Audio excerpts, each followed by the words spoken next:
Pemirsa, Persatuan Purnawirawan Polri atau PP Polri diharapkan dapat menjembati berbagai kebijakan dan program yang dijalankan Polri sehingga mendapat dukungan dari masyarakat luas.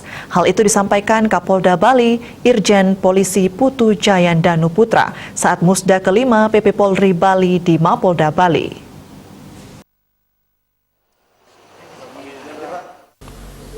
Lebih lanjutnya diungkap Jenderal Bintang 2 ini PP Polri memiliki peran penting dalam pelaksanaan tugas Polri, terutama dalam penanganan Kamtibmas, sehingga mampu mewujudkan Polri yang presisi, prediktif, transparansi, yang berkeadilan dan menjadi tauladan di lingkungan masyarakat. PP Polri diharapkan memberi masukan dalam mewujudkan transformasi Polri baik di bidang organisasi, operasional, pelayanan publik, dan pengawasan.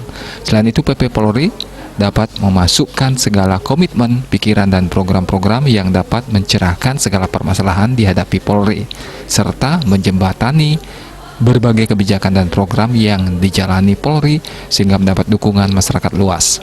Melalui pelaksanaan musda ini dapat menghasilkan sejumlah komitmen, pikiran, dan program yang cerdas yang ikut mencerahkan permasalahan yang dihadapi Polri di masa sekarang, di masa datang, serta dapat menjembatani berbagai informasi, kebijakan, dan program yang dilaksanakan oleh Polri sehingga dapat diterima dan didukung oleh masyarakat luas.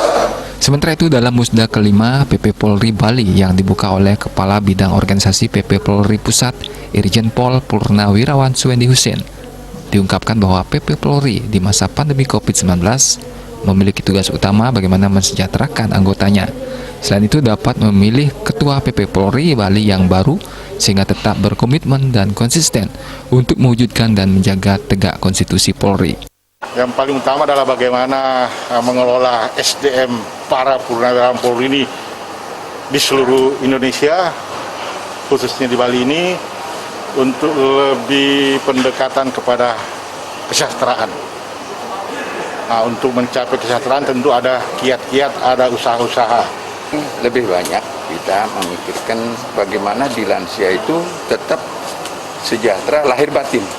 Jadi tidak hanya berbicara tentang kesejahteraan materi, tapi lahir batin. Sehingga komunikasi sosial sesama itu akan menjadi penting kita, bagaimana kita menumbuhkan kepedulian sesama. Rai Suwantaro, Bali TV.